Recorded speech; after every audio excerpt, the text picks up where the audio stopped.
Episode 97 ಕಾಡು ಪ್ರಾಣಿ. ಅಮರ್, ನೀನು ಯಾವಾಗ ಬಂದೆ ಅಂತ ಕೇಳಿದ್ಲು. ಅದಕ್ಕೆ ಅಮರ್ 5 ನಿಮಿಷ ಆಯಿತು ಅಂತ ಹೇಳ್ದ. ಅವಳು ಕರಿಬೇಕು ತಾನೇ ಅಂದ್ಲು. ನಾನು ಕರೆದೆ, ಆದರೆ ನಿನ್ನ ರೆಸ್ಪಾನ್ಸೇ ಇಲ್ಲ ಅಂತ ಹೇಳ್ದ ಅಮರ್. ಅವಳು ಹೌದಾ, ನಾನು ಸ್ಟಡಿಯಲ್ಲಿ ಬ್ಯುಸಿಯಾಗಿದ್ದೆ, ನಿಮ್ಮನ್ನು ಗಮನಿಸ್ನಿಲ್ಲ ಅಂತ ಹೇಳಿದ್ಲು. ಅವನು ಯಾವಾಗಿಂದ ಸ್ಟಡಿ ಮಾಡ್ತಿದ್ಯಾ ಅಂತ ಅಂದ. ಜಸ್ಟ್ ಈಗ 6ಇಂದ ಅಷ್ಟೇ ಅಂತ ಹೇಳಿದ್ಲು. ಅಮರ್, ಏನೋ 6ಇಂದನಾ? ಹಾಗಾದರೆ ಜಸ್ಟ್ ಅಂತ ಇದೆಯಾ ಅಂತ ಕೇಳ್ದ. ಕವಿತಾ ಹೌದು 6ಇಂದ ಅಂತ ಹೇಳಿದ್ಲು. ಅವ್ನು ನಿನ್ನ ತಲೆಗೇನು ಪೆಟ್ಟು ಬಿದ್ದಿಲ್ಲ ತಾನೇ, ಹುಷಾರಾಗಿದೆಯಾ ಅಲ್ವಾ ಅಂತ ಕೇಳ್ದ. 2-3 ದಿನಗಳ ನಂತರ ಅಮರ್ ಅವಳ ಜೊತೆ ಇಷ್ಟೊಂದು ಮಾತಾಡಿದ್ದು. ಕವಿತಾ ಸ್ವಲ್ಪ ಕೋಪದಲ್ಲಿ, ಏನು ಹೇಳ್ತಿದ್ಯಾ, ನನಗೆ ತಲೆ ಸರಿಯಾಗಿದೆ, ಯಾಕೆ ಹೀಗೆ ಕೇಳ್ತಾ ಇದೆಯಾ ಅಂತ ಹೇಳಿದ್ಲು. ಅಮರ್, ಸ್ವಲ್ಪ ಟೈಮ್ ನೋಡು, ನಾನು ಯಾಕೆ ಹೀಗೆ ಹೇಳ್ತಾ ಇದ್ದೀನಿ ಅಂತ ಗೊತ್ತಾಗುತ್ತೆ ಅಂತ ಹೇಳ್ದ. ಕವಿತಾ, ಏನೂ ಗೊತ್ತಾಗುತ್ತೆ, ನಿನ್ನ ತಲೆ ಅಂತ ಟೈಮ್ ಕಡೆ ನೋಡಿ ಬೇರೆ ಮಾತಾಡ್ತಿದ್ದವಳು ಅಲ್ಲೇ ಸ್ಟಾಪ್ ಮಾಡಿದ್ಲು. 10 ಗಂಟೆ ಆಗಿತ್ತು. ಹತ್ತಿರ 4:15 ಗಂಟೆ ಸ್ಟಡಿ ಮಾಡ್ತಿದ್ಲು. ಅವಳು ಅಮರ್ ಕಡೆ ನೋಡಿ, ನನಗೆ ಟೈಮ್ ಹೋಗಿದ್ದೇ ಗೊತ್ತಾಗಿಲ್ಲ ಅಂತ ಹೇಳಿದ್ಲು. ಅವನು, ಸರಿ ಹೊಟ್ಟೆಗೇನಾದರೂ ತಿಂದ ಅಂತ ಕೇಳ್ದ. ಅವಳು ತನ್ನ ಹೊಟ್ಟೆ ಕಡೆ ನೋಡಿಕೊಂಡು, ಇಲ್ಲ ಅಮರ್ ತಿಂದಿಲ್ಲ ಅಂತ ಹೇಳಿದ್ಲು. ಅವನು, ಸರಿ ಊಟ ಆರ್ಡರ್ ಮಾಡ್ತೀನಿ ಅಂತ ಹೇಳ್ದ. ಈಗ ಅವಳಿಗೆ ಹೊಟ್ಟೆ ಹಸಿವಾಗ್ತಾ ಇತ್ತು. ಅವರು ಬೇರೆ ಏನೂ ಹೇಳಿದೆ ಸರಿ ಅಂತ ತಲೆ ಆಡಿಸಿದ್ಲು. ಊಟ ಆರ್ಡರ್ ಮಾಡೋದಕ್ಕೆ ಅಮರ್ ಫೋನ್ ತೊಗೊಂಡು ಅವನಿಗೆ ಏನೋ ನೆನಪಾಗಿ ಹರ್ಷದ ರೂಮ್ಗೆ ಹೋಗಿ, ಊಟ ಮಾಡಿದ್ಯಾ ಅಂತ ಕೇಳ್ದ. ಇಲ್ಲ ಕಣೋ, ಊಟ ಆರ್ಡರ್ ಮಾಡಿಬಿಡು. ಆಗ ಅದಕ್ಕೆ ಊಟ ಮಾಡಿದ್ರಾ ಅಂತ ಕೇಳ್ದ. ಹರ್ಷದ್, ಕೇಳ್ತೀನಿರು ಅಂತ ಹೀನಾಗಿ ಕಾಲ್ ಮಾಡ್ದ. ಅವಳು ಕೂಡ ಊಟ ಮಾಡಿಲ್ಲ ಅಂತ ಹೇಳಿದ್ಲು. ಅವನು ಅಮರ್ ಊಟ ಆರ್ಡರ್ ಮಾಡೋದಕ್ಕೆ ಕೇಳ್ದ. ನಿನ್ನ ತಂಗಿನೂ ಊಟ ಮಾಡಿಲ್ವಂತೆ, ಎಲ್ಲ ಜೊತೆನೇ ಊಟ ಮಾಡೋಣ ಅಂತ ಹೇಳಿ ಕಾಲ್ ಕಟ್ ಮಾಡ್ದ. ಅಮರ್, ಸರಿ ಅಣ್ಣ, ನೀನು ಫ್ರೆಶ್ ಅಪ್ ಆಗು ಅಂತ ಕವಿತಾ ರೂಮ್ಗೆ ಹೋದ. ಕವಿತಾ ಸ್ಟಡಿ ಟೇಬಲ್ ಮೇಲಿದ್ದ ಬುಕ್ಸ್ಗಳನ್ನು ಎತ್ತಿಡ್ತಾ ಇದ್ಲು. ಅಮರ್ ಕವಿತಾ ಹತ್ರ ಬಂದ. ಅವನು, ಕವಿತಾ ಅಂತ ಕರೆದ. ಹೇಳು ಅಮರ್ ಅಂತ ಕೇಳಿದ್ಲು. ಈಗ ಆರಾಮಾಗಿದ್ಯಾ? ಕವಿತಾ ಏನು ಅನ್ಕಂಫರ್ಟಬಲ್ ಫೀಲ್ ಆಗ್ತಾ ಇಲ್ಲ ಅಲ್ವಾ ಅಂತ ಕೇಳ್ದ. ಅವಳು ಅಮರ್ ಮಾತಿಗೆ ಹೀಗೆ ಹೇಳಿದ್ಲು. ನಮ್ಮ ಲೈಫಲ್ಲಿ ರೀಸನ್ ಇಲ್ದಿರ ಏನೂ ಆಗೋದಿಲ್ಲ. ಆಗಿರೋದನ್ನು ನೆನೆಸ್ಕೊಂಡು ಕೂತ್ಕೊಂಡ್ರೆ ಅದರೊಳಗಡೆ ಲಾಕ್ ಆಗಬೇಕಾಗುತ್ತೆ. ಅದನ್ನು ಕೆಟ್ಟ ಕನಸು ಅಂತ ಮರೆತು ಮುಂದೆ ಹೋಗಬೇಕು. ಅದನ್ನು ಪಾಸಿಟಿವ್ ಆಗಿ ಯೋಚನೆ ಮಾಡಬೇಕು. ಲೈಫಲ್ಲಿ ನೆಗೆಟಿವ್ ವಿಷಯಗಳ ಬಗ್ಗೆ ಯೋಚಿಸ್ತಾ ಕೂತ್ರೆ ನಮಗೆ ಕಷ್ಟ ಅಂತ ಹೇಳಿದ್ಲು. ಆ ಮಾತುಗಳು ಅಮರ್ಗೆ ತುಂಬಾ ಇಂಪ್ಯಾಕ್ಟ್ ಮಾಡಿದ್ದು. ಅವನಿಗೂ ಸಹ ಅವಳು ಹೇಳಿದ್ದು ಅಷ್ಟು ಮಾತುಗಳು ನಿಜ ಅನ್ನಿಸ್ತು. ಅವನ ಲೈಫ್ನಲ್ಲೇ ಆಗಿದ್ದ ಒಂದಷ್ಟು ಘಟನೆಗಳು ಅವನ ಕಣ್ಮುಂದೆ ರಪ್ ಅಂತ ಪಾಸಾಗಿತ್ತು. ಅಮರ್, ಕವಿತಾ ಇದು ಸರಿ, ಹೀಗೆ ಇರೋ ಇನ್ನು ಮುಂದೆ ಏನು ಮಾಡಬೇಕು ಅಂತ ಥಿಂಕ್ ಮಾಡಿ ನೀನು ಹೇಳ್ತಾ ಇರೋದ್ರಲ್ಲಿ ಅರ್ಥ ಇದೆ. ಈ ಥರ ಇನ್ಸಿಡೆಂಟ್ ಮುಂದೆ ಆಗಬಾರ್ದು. ಈ ರೀತಿ ಇನ್ಸಿಡೆಂಟ್ ಮತ್ತೆ ನಡೆದ್ರೆ ಅದನ್ನು ಫೇಸ್ ಮಾಡೋದು ಹೇಗೆ ಅನ್ನೋದನ್ನು ಕಲ್ತ್ಕೊ ಅಂತ ಹೇಳ್ದ. ಇದನ್ನು ಕವಿತಾ ಯೋಚಿಸಿರಲಿಲ್ಲ. ಅವಳಿಗೂ ಈ ರೀತಿ ಇನ್ಸಿಡೆಂಟ್ ಮತ್ತೆ ನಡೆದ್ರೆ ಅಮರ್ ಬರೋದಿಲ್ಲ, ನಾನು ಎದುರಿಸ್ಬೇಕು ಅಂತ ಮನಸ್ಸಲ್ಲಿ ಪ್ರಿಪೇರ್ ಆದಳು.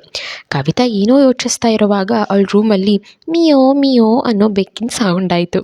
ಅದನ್ನು ಕೇಳಿ ಅವಳು, ಓ ಸ್ವೀಟಿ, ನಿನ್ನನ್ನು ಮರ್ತೇ ಬಿಟ್ಟಿದ್ದೆ ನಾನು ಅಂತ ಅದನ್ನು ಸುತ್ತಮುತ್ತ ಹುಡುಕಿದ್ಲು. ಅವಳ ಬಾಲ್ಕನಿ ಕಡೆ ಆ ಬೆಕ್ಕಿತ್ತು. ಅವಳು ಓಡಿ ಹೋಗಿ ಬೆಕ್ಕನ್ನು ಎತ್ಕೊಂಡು ಅಮರ್ ಕಡೆ ಬಂದಳು. ಅವಳು, ನೋಡು ಅಮರ್ ಎಷ್ಟು ಕ್ಯೂಟ್ ಇದೆ ಅಂತ ಹೇಳಿದ್ಲು. ಅಮರ್ ಮುಖ ಒಂದು ರೀತಿ ಮಾಡಿಕೊಂಡು, ಹೌದು ಕ್ಯೂಟ್ ಇದೆ ಅಂತ ಹೇಳ್ದ. ಅದಕ್ಕೆ ಹೌದು ಅಂತ ಕವಿತಾ ಹೇಳಿದ್ಲು. ಅವನು, ಊಟ ಮಾಡಬೇಕು, ಅದನ್ನು ಎತ್ಕೊಂಡಿದ್ಯಲ್ಲ, ಹೋಗಿ ಕೈ ತೊಳ್ಕೊಂಡು ಬಾ ಅಂತ ಹೇಳ್ದ. ಅಮರ್ಗೆ ಅಷ್ಟಾಗಿ ಯಾವ ಪ್ರಾಣಿಗಳು ಇಷ್ಟ ಇಲ್ಲ. ಅದಕ್ಕೆ ಅವನು ಕವಿತಾ ಬೆಕ್ಕನ್ನು ಹಾಗೆ ಇಟ್ಕೊಂಡಿರೋದನ್ನ ನೋಡಿ ಅವಳಿಗೆ ರ್ಯಾಶ್ ಆಗಿ ಹೇಳಿದ್ದ. ಅವಳು, ನನ್ನ ಇಷ್ಟ ಅಂತ ಹೇಳಿದ್ಲು. ಅಮರ್ ಮುಖ ದಪ್ಪ ಮಾಡ್ಕೊಂಡು ಕೂತ್ಕೊಂಡು, ಕವಿತಾ ನನಗೆಷ್ಟು ಕೊಪ್ಪು ಅಂತ. ಅರೆ ಯಾಕಿಷ್ಟು ಕೋಪ, ಪಾಪದ ಬೆಕ್ಕಿದು ಅಂತ ಅದನ್ನು ಅಮರ್ ಕೈ ಇಟ್ಬಿಟ್ಲು. ಅವನು, ಕವಿತಾ ಅಂತ ಬೆಕ್ಕನ್ನು ಅಲ್ಲೇ ಬಿಟ್ಟು ಅಲ್ಲೇ ಇದ್ದ ಬಾತ್ರೂಮ್ ಕಡೆ ಓಡ್ದ. ಕವಿತಾ ಅಮರ್ನ ಈ ಹೊಸ ಅವತಾರ ನೋಡಿ, ಅರೆ ಇವನಿಗೆ ಏನಾಯಿತು, ಅಲ್ಲಿಗೆ ಏನಕ್ಕೆ ಹೋದ ಅಂತ ಆಶ್ಚರ್ಯದಿಂದ ಅವಳು ಕೂಡ ಅವನ ಹಿಂದೆ ಓಡಿದ್ಲು. ಅಮರ್ ತನ್ನ ಕೈಯನ್ನು ಚೆನ್ನಾಗಿ ಡೆಟಾಲ್ ಹಾಕಿ ಕ್ಲೀನ್ ಮಾಡ್ತಿದ್ದ. ಅದನ್ನು ನೋಡ್ತಾ ಕವಿತಾ ನಿಂತ್ಕೊಂಡ್ಳು. ಸುಮಾರು 15 ನಿಮಿಷಗಳವರೆಗೂ ಅವನು ಹಾಗೆ ಕೈ ವಾಶ್ ಮಾಡ್ತಿದ್ದ. ಅವಳು ನೋಡುವಷ್ಟು ನೋಡಿದ್ಲು. ಅವಳು ಸಿಂಕ್ ಹತ್ರ ಹೋಗಿ ಟ್ಯಾಪ್ ಆಫ್ ಮಾಡಿದ್ಲು. ಅಮರ್, ಯಾಕೆ ಆಫ್ ಮಾಡಿದೆ ಅಂತ ಕೇಳ್ದ. ಅವಳು, ಹೌದಾ, ನೀವು ತಿನ್ನೋ ಚಿಕನ್ ಕೂಡ ಕ್ಲೀನಾಗಿರಲ್ಲ, ಡಿನ್ನರಲ್ಲಿ ಚಿಕನ್ ಲಾಲಿಪಾಪನ್ನು ಚಪ್ಪರಿಸ್ಕೊಂಡು ತಿಂದ್ರಿ ಅಂತ ಕೇಳಿದ್ಲು. ಅವನು ಹೇಳಿದ್ದು ಕೇಳಿ ಅವನಿಗೆ ಏನು ಹೇಳಬೇಕು ಅನ್ನೋದೇ ತೋಚಲಿಲ್ಲ. ಅವನು, ನಿನ್ನ ಅಂತ ಏನು ಹೇಳಿದೆ ಸುಮ್ಮನೆ ಆದ. ನಿನ್ನ ಹತ್ರ ಮಾತಾಡೋದೇ ವೇಸ್ಟ್, ಏನಾದರೂ ಒಂದು ಹೇಳ್ತಾನೆ ಇರ್ತೀಯ ಅಂತ ಹೇಳಿ ಡೋರ್ ಕಡೆ ಹೊರಟ. ಸ್ವಲ್ಪ ಕಾಲು ಸ್ಲಿಪ್ಪಾಗಿ ಕವಿತಾ ಮೇಲೆ ಬೀಳೋ ಹಾಗಾದ. ಅವಳು ಅಮರ್ನ ಬ್ಯಾಲೆನ್ಸ್ ಮಾಡಿ ನಿಲ್ಲಿಸಿ ಕೈಯಿನ ಸಿಂಕಲ್ಲಿ ತೊಳಿಬೇಕು, ಹಿಂಗೆ ನೆಲದ ಮೇಲೆ ತೊಳೆದ್ರೆ ಜಾರಿ ಬಿದ್ದು ಸೊಂಟ ಮುರ್ಕೋತ್ಯ ಅಂತ ಹೇಳಿದ್ಲು. ಮುರ್ಕೋತೀನಿ ಅಂತ ಏನೂ ಹಾಗೇ ಇಲ್ಲ ಅನ್ನೋ ಹಾಗೆ ಅವಳು ಕೈ ಸರಿಸಿ 2 ಹೆಜ್ಜೆ ಮುಂದೆ ಇಟ್ಟ.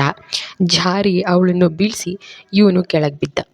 ಅವಳು, ಏಯ್ ಗೂಬೆ, ಕಾಣಿಸಲ್ವಾ, ನಾನು ಬೀಳಿಸ್ದೆ, ನೋಡ್ಕೊಂಡು ನಡೆಯೋದಕ್ಕಾಗೋದಿಲ್ಲ, ಎಲ್ಲಿಂದ ಬಂದಿದ್ಯಾ, ಯಾವುದಾದ್ರೂ ಕಾಡಿಂದ ತಪ್ಪಿಸ್ಕೊಂಡು ಬಂದಿರೋ ಕೋತಿ ಥರ ಆಡ್ತಾ ಇದೆಯಾ ಅಂತ ಅಮರ್ ಮೇಲೆ ರೇಗಿದ್ಲು. ಅವನು ಪ್ರಶ್ನೆನ ಸ್ವಲ್ಪ ಚೇಂಜ್ ಮಾಡ್ಕೊ, ಆ ಕ್ವೆಶನ್ನ ನಿನಗೆ ಸೂಟ್ ಆಗೋದು, ನೀನು ಕಾಡಿಂದ ತಪ್ಪಿಸ್ಕೊಂಡಿರೋ ಚಿಂಪಾಂಜಿ ಥರ ಮಾಡ್ತಾ ಇರೋದು ನಾನಲ್ಲ ಅಂತ ಹೇಳ್ದ. ನಾನು ಯಾಕೆ ಆ ರೀತಿ ಆಡಲಿ, ನೀನು, ನಾನಲ್ಲ ಅಂತ ಹೇಳಿದ್ಲು. ಅದಕ್ಕೆ ಅವನು, ಪ್ರಾಣಿಗಳಿಷ್ಟ ಆಗೋದು ಅಂತ ಹೇಳ್ದ. ಅದು ನಿಜಾನೇ, ನಾನು ಪ್ರಾಣಿ, ಅದಕ್ಕೆ ರಿಜೆಕ್ಟ್ ಮಾಡಿದೆ ಅಂತ ಮನಸ್ಸಲ್ಲಿ ಗುಣುಕ್ಕೊಂಡ್ಳು. ಡೈರೆಕ್ಟಾಗಿ ಹೇಳು, ಏನು ಹೇಳ್ತಾ ಇದೆಯಾ, ಮನಸ್ಸಲ್ಲಿ ವಟ ಅಂತ ಅಂದ್ಕೊಂಡ್ರೆ ಪ್ರಾಣಿ ಭಾಷೆ ನನಗೆ ಅರ್ಥ ಆಗೋದಿಲ್ಲ ಅಂತ ಹೇಳ್ದ. ಅವಳು ಹಿತಾನ್ ನೆನಪಿಸ್ಕೊಂಡು, ನಾವು ಪ್ರಾಣಿಗಳು, ನಮ್ಮ ಭಾಷೆ ನಿನಗೆ ಅರ್ಥ ಮಾಡ್ಕೊಳ್ಳೋ ಅವಶ್ಯಕತೆಯೂ ಇಲ್ಲ, ಮನುಷ್ಯ ಪ್ರಾಣಿನೇ ಸಿಕ್ಕಿದೆಯಲ್ಲ, ನಮ್ಮಂಥ ಕಾಡು ಪ್ರಾಣಿಗಳು ಯಾಕೆ ಅಂತ ಹೇಳಿದ್ಲು. ಅದು ಅಮರ್ಗೆ ಅರ್ಥ ಆಗಲಿಲ್ಲ. ಅವನು, ಏನು ಹೇಳಿದೆ ಅಂತ ಕೇಳ್ದ. ಯಾಕೆ ನಿಂಗದು ಅಂತ ಅವಳು ಹೇಳಿದ್ಲು. ಮನಸಲ್ಲೇ ವಟ ಅಂತ ಅಂದ್ಕೊಂಡ್ರೆ ನನಗೆ ಅರ್ಥ ಆಗಬೇಕಲ್ಲ, ಪ್ರಾಣಿಗಳ ಭಾಷೆ ನನಗೆ ಅರ್ಥ ಆಗೋದಿಲ್ಲ ಕವಿತಾ ಅಂತ ಹೇಳ್ದ. ಕವಿತಾ ಸಿಟ್ಟು ಮಾಡ್ಕೊಂಡು ಅವನನ್ನು ಗುರಾಯಿಸ್ತಿದ್ಲು. ಇಬ್ಬರು ನಿಧಾನವಾಗಿ ಮೇಲೆ ಎದ್ದು ನಿಂತ್ಕೊಂಡ್ರು. ಕವಿತಾ, ನಿನ್ನ ಜೊತೆ ಮಾತಾಡ್ತೀನಲ್ಲ, ನನಗೆ ಬುದ್ಧಿ ಇಲ್ಲ ಅಂತ ರೇಗ್ತಿದ್ಲು. ಹೀನಾ ಫ್ರೆಶಪ್ ಆಗಿ ಕವಿತಾ ರೂಮಿಗೆ ಬಂದಿದ್ಲು. ಕವಿತಾ ಇರಲಿಲ್ಲ. ಅವಳು ಕವಿತಾ ಅಂತ ಕರೆದ್ಲು. ಮುಂದೆ ಏನಾಗುತ್ತೆ? ಕವಿತಾ ಅಮರ್ ಬಾತ್ರೂಮಲ್ಲಿ ಇರೋದು ನೋಡಿ ಹೀನಾ ಅವರಿಬ್ಬರ ಬಗ್ಗೆ ತಪ್ಪು ತಿಳ್ಕೊಳ್ತಾಳ? ಬನ್ನಿ ಕೇಳೋಣ. ಎಪಿಸೋಡ್ 98, ರುದ್ರನ ಡ್ರಾಯಿಂಗ್. ಕವಿತಾ ಅಮರ್ ಬಾತ್ರೂಮಲ್ಲಿ ಮಿಸ್ಸಾಗಿ ಕಾಲು ಜಾರಿ ಬಿದ್ದಿದ್ರು. ಇಬ್ಬರು ಕೋಳಿ ಜಗಳ ಆಡ್ತಾಯಿದ್ರು. ಆ ಕವಿತಾ ಅಮರ್ಗೆ ಬೈದ್ಲು. ಹೀನಾ ಫ್ರೆಶಪ್ ಆಗಿ ಕವಿತಾ ರೂಮಿಗೆ ಬಂದಿದ್ಲು. ಕವಿತಾ ಇರಲಿಲ್ಲ. ಅವಳು ಕವಿತಾ ಅಂತ ಕರೆದ್ಲು. ಕವಿತಾಗೆ ಹೀನಾ ಕರೆದಿದ್ದು ಕೇಳಿಸ್ತು. ಅವಳು, ಜಾಗ ಬಿಡು, ನಿನ್ನ ಜೊತೆ ಜಗಳ ಆಡೋಕೆ ನನಗೆ ಮನಸ್ಸಿಲ್ಲ ಅಂತ ಬಾತ್ರೂಮಿಂದ ಆಚೆ ಬಂದಳು. ಅವಳು ಹಿಂದೆ ಅಮರ್ ಕೂಡ ಆಚೆ ಬಂದ. ಅಮರ್ ಮತ್ತು ಕವಿತಾ ಆಚೆ ಬಂದಿದ್ದನ್ನು ನೋಡಿ ಹೀನಾ ಆಶ್ಚರ್ಯದಿಂದ ನೋಡ್ತಿದ್ಲು. ಅವಳು, ನೀವಿಲ್ಲಿ ಅಮರ್ ಅಂತ ಕೇಳಿದ್ಲು.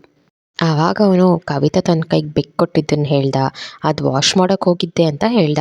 ಹೀನಾ, ಕವಿತಾ, ನಿನಗೆ ಬೆಕ್ಕು ಇಷ್ಟ ಅಂದರೆ ನೀನು ಆಟಾಡಿಸು, ಮುಟ್ಟು, ಅವ್ರಿಗೇನು ಕೊಡೋದು ಅಂತ ಬೈದ್ಲು.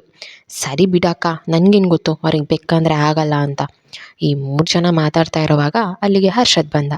ಅವನು, ಇಲ್ಲ, ಏನು ಮಾತುಕತೆ ಮಾಡ್ತಾಯಿದ್ದೀರಾ ನನ್ನ ಬಿಟ್ಟು ಅಂತ ಕೇಳ್ದ. ಕವಿತಾ ಏನೋ ಹೇಳೋದಕ್ಕೆ ಬಂದಳು.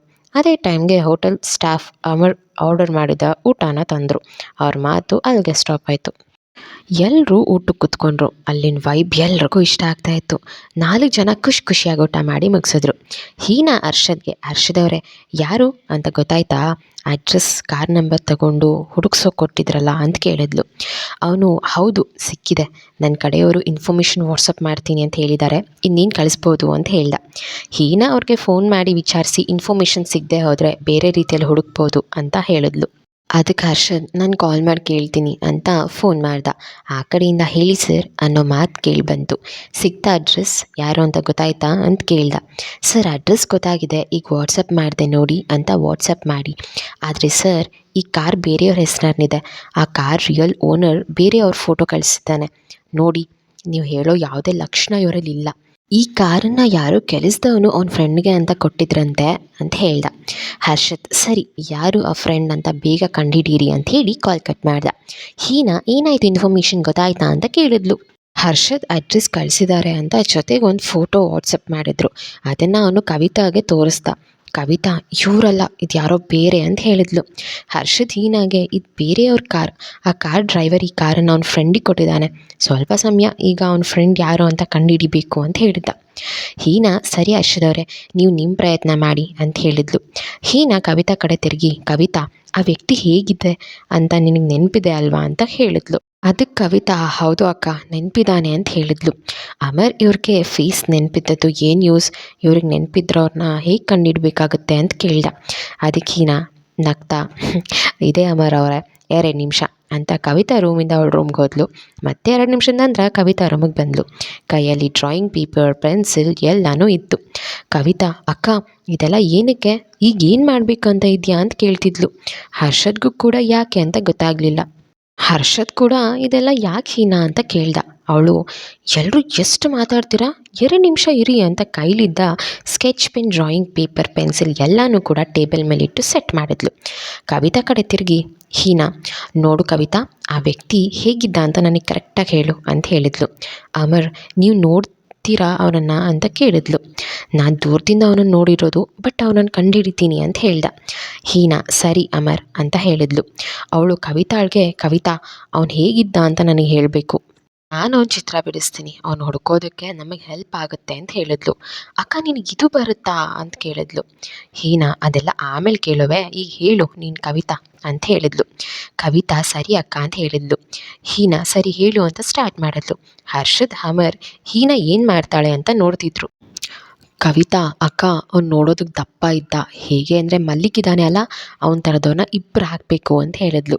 ಹೀನಾ, ಕವಿತಾ ಅವ್ನ ಫೇಸ್ ಹೇಗಿತ್ತು ಹೇಳು ಸಾಕು ಅಂತ ಹೇಳಿದ್ಲು. ಕವಿತಾ ಅವ್ನ ಮುಖ ಕೋಲ್ ಮುಖ. ಹೀನಾ ಕವಿತಾ ಹೇಳಿದ ರೀತಿ ಡ್ರಾಯಿಂಗ್ ಮಾಡೋದಕ್ಕೆ ಶುರು ಮಾಡಿದ್ಲು. ಗಡ್ಡ ಬಿಟ್ಟಿದ್ದ, ದಪ್ಪು ಕಣ್ಣು, ಅವನ ಕೆನ್ನೆ ಹತ್ರ ಒಂದು ಕಪ್ಪು ಮಚ್ಚೆ, ಮೂಗು ದಪ್ಪಗೆ ಉದ್ದಕ್ಕಿತ್ತು. ಹೀನಾ ನಿಧಾನವಾಗಿ ಹೇಳು ಅಂತ ಹೇಳಿದ್ಲು. ಕವಿತಾ, ಸರಿ ಹೀಗೆ ಹೇಳಿ ಡ್ರಾಯಿಂಗ್ ಮಾಡು ಅಂತ ಸುಮ್ಮನೆ ಆದ್ಲು. ಹೀನಾ ಪೂರ್ತಿ ಏಕಾಗ್ರತೆಯಿಂದ ಡ್ರಾಯಿಂಗ್ ಮಾಡ್ತಿದ್ಲು. ಹರ್ಷದ್, ಅಮರ್ ಹೀನಾ ಡ್ರಾಯಿಂಗ್ ಸ್ಕಿಲ್ ನೋಡಿ ಶಾಕ್ ಆಗಿದ್ರು. ಅದರಿಂದ ಕವಿತಾ ಕೂಡ ಆಶ್ಚರ್ಯದಿಂದ ನೋಡ್ತಿದ್ಲು. ಹೀನಾ ಡ್ರಾಯಿಂಗ್ ಮಾಡ್ತಿದ್ಲು. ಅವಳು ಡ್ರಾಯಿಂಗ್ ಮಾಡ್ತಾ ಇರೋ ಅವಳ ಮುಂಗುರುಳು ಅವಳ ಮುಖದ ಮೇಲೆ ಓಡಾಡ್ತಿತ್ತು. ಅದು ಅವಳಿಗೆ ಇರಿಟೇಟ್ ಆಗ್ತಾ ಇತ್ತು. ಹೀನಾ ಅವಳ ಮುಂಗುರುಳನ್ನ ಸರಿ ಮಾಡ್ಕೊಳ್ತಲೇ ಇದ್ಲು, ಆದರೆ ಮುಂಗುರುಳು ಅವಳ ಮಾತು ಕೇಳ್ತಾ ಇರಲಿಲ್ಲ. ಅವಳ ಸಿಹಿಯಾದ ಕಷ್ಟನ ಹರ್ಷದ್ ನೋಡ್ತಾ ಖುಷಿ ಪಡ್ತಿದ್ದ. ಹೀನಾ ಅಲ್ಲೇ ಇದ್ದ ಪುಟ್ಟ ಕ್ಲಿಪ್ ಹಾಕಿ ಮುಂಗುರುಳನ್ನ ಕಾಟದಿಂದ ತಪ್ಪಿಸ್ಕೊಂಡ್ಳು. ಅವಳು ಡ್ರಾಯಿಂಗ್ ಕಡೆ ಗಮನ ಕೊಟ್ಟಳು. ಕವಿತಾ ಹೇಳಿದ ಹಾಗೆ ಬಿಡಿಸ್ತಾ ಇದ್ಲು. ಕವಿತಾ, ಹೀನಾ ನೆಕ್ಸ್ಟ್ ಹೇಳು ಹೇಗಿದ್ದ ಅಂತ ಹೇಳಿದ್ಲು. ಕವಿತಾ ಅವನ ಹಣೆ ಅಗಲವಾಗಿತ್ತು, ಸ್ವಲ್ಪ ದಪ್ಪ ತುಟಿ, ಕಿವಿ ನಾರ್ಮಲ್ ಆಗಿ ಅಂತ ಹೇಳ್ತಾ ಹೋದ್ಲು. ಹೀನಾ ಸರಿ ಅಂತ ಡ್ರಾಯಿಂಗ್ ಬಿಡಿಸ್ತಿದ್ಲು. ಅಮರ್ಗೆ ನಿದ್ದೆ ಬಂದು ಹಾಗೆ ಗೋಡೆಗೆ ಹೊರ್ಕೊಂಡಿದ್ದ. ಹರ್ಷದ್ ಹೀನಾ ಬಿಡಿಸ್ತಿದ್ದ ಡ್ರಾಯಿಂಗ್ ನೋಡದೆ ಹೀನಾ ನೋಡೋದ್ರಲ್ಲಿ ಬ್ಯುಸಿಯಾಗಿದ್ದ. ಕವಿತಾ ಅಮರ್ನ ಫಾಲೋ ಮಾಡ್ತಾ ಇದ್ಲು. ಈಗ ಆಲ್ಮೋಸ್ಟ್ ಡ್ರಾಯಿಂಗ್ ಮುಗಿಸಿದ್ಲು. ಅವಳು ತುಟಿಯನ್ನು ಬಿಟ್ಲು. ಡ್ರಾಯಿಂಗ್ ಕಂಪ್ಲೀಟ್ ಆಗಿತ್ತು. ಹರ್ಷದ್ ಹೀನಾ ಮುಖದ ಮೇಲೆ ನಗು ನೋಡಿ ಡ್ರಾಯಿಂಗ್ ಕಡೆ ನೋಡಿ ಶಾಕ್ ಆದ. ಹೀನಾ ಅಷ್ಟು ಕರೆಕ್ಟಾಗಿ ಡ್ರಾಯಿಂಗ್ ಮಾಡಿದ್ಲು. ಹೀನಾ ಒಂದಷ್ಟು ಕಲರ್ ಪೆನ್ಸಿಲ್ ಆಚೆ ತೆಗೆದ್ಲು. ಕವಿತಾ, ಅವ್ನು ಯಾವ ಕಲರ್ ಇದ್ದ ಅಂತ ಕೇಳಿದ್ಲು. ಕವಿತಾ ಸ್ವಲ್ಪ ಬ್ಲ್ಯಾಕ್, ಮಾಮೂಲಿ ಗೋಧಿ ಬಣ್ಣ ಅಕ್ಕ ಅಂತ ಹೇಳಿದ್ಲು. ಹೀನಾ ಓಕೆ ಅಂತ ಡ್ರಾಯಿಂಗ್ ಮಾಡ್ತಿದ್ಲು.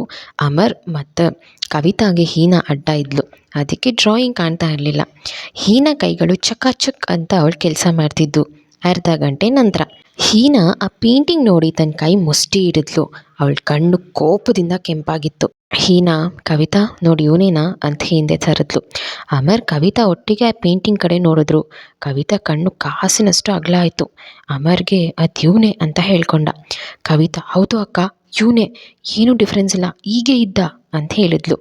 ಕವಿತಾ ಹೀನಾ ಹತ್ರ ಬಂದು, ಹೇಗಕ್ಕ ನೀನು ಇಷ್ಟು ಪರ್ಫೆಕ್ಟ್ ಅಂತ ಕೇಳಿದ್ಲು. ಅವಳು ಹಾಗೆ ಬಿಡು ಅಂತ ವಿಷಯ ತಳ್ಳಿ ಹಾಕಿದ್ಲು. ಹೀನಾ ಬಿಡಿಸಿರೋ ಡ್ರಾಯಿಂಗಿಂದ ರುದ್ರ ಸಿಕ್ಕಾಕೊಳ್ತಾನ. ಹೀನಾ ಹೇಗೆ ಇಷ್ಟು ಚೆನ್ನಾಗಿ ಡ್ರಾಯಿಂಗ್ ಮಾಡ್ತಾಳೆ, ಮುಂದೆ ಏನಾಗುತ್ತೆ ಅನ್ನೋದನ್ನು ನೆಕ್ಸ್ಟ್ ಎಪಿಸೋಡಲ್ಲಿ ತಿಳ್ಕೊಳ್ಳೋಣ. ಅಲ್ಲಿ ತನಕ ಕೇಳ್ತಾ ಇರಿ ಪ್ರೀತಿ, ಲವ್, ಪ್ಯಾರ್ ಇನ್ ನಿಮ್ಮು ವ್ಲಾಗ್ಸ್. ಇನ್ನೂ ಯಾರೆಲ್ಲ ನನ್ನ ಚಾನಲ್ನ ಸಬ್ಸ್ಕ್ರೈಬ್ ಮಾಡ್ಕೊಳ್ತೀರಾ ನೋಡ್ತಾ ಇದ್ದೀರಾ, ದಯವಿಟ್ಟು ಸಬ್ಸ್ಕ್ರೈಬ್ ಮಾಡ್ಕೊಳ್ಳಿ. ಕತೆ ಚೆನ್ನಾಗಿದೆ ಅನಿಸಿದ್ರೆ ನಿಮ್ಮ ಫ್ರೆಂಡ್ಸ್ಗೂ ಶೇರ್ ಮಾಡಿ, ಲೈಕ್ ಮಾಡಿ, ಕಮೆಂಟ್ ಮಾಡಿ. Love you all, bye.